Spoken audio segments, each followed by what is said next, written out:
This is the 4th HP OfficeJet printer I have had, wireless and color. Everything is super accessible. I like that it's a full flat screen, so no matter what I'm trying to copy, it's very easy to just grab that. I often find that I'm printing from my laptop, but it's just as easy to print from my phone. Screen is, you can see here, it's copy, scan, setup. I can easily check the ink levels, the magenta, cyan, yellow, and black interchangeably. If I just touch the home screen, I go right back to where I was. For copying, I can do up to 50 sheets at a time and select between black and colors.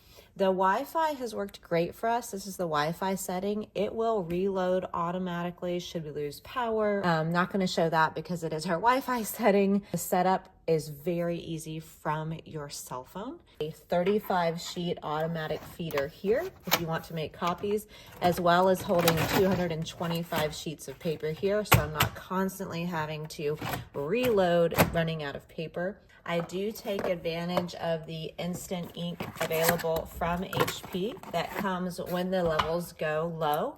The black is the 910 series, and you can tell it's extra large, as well as the magenta, cyan, and yellow, same 910 series. Depending on what color is running low, you can replace just that color. I feel like HP does a really good job with their ink access. I find it extraordinarily easy. You just push a button, it pops right out. You slide the next ink cartridge right back in. So simple. And speaking of ink, I do find that it makes wonderful copies, but the push of a button, you can do the feeder or the automatic instant copies. And overall, I have been absolutely pleased with this machine. This is my 4th OfficeJet, and I'll probably buy another one when this one runs out too.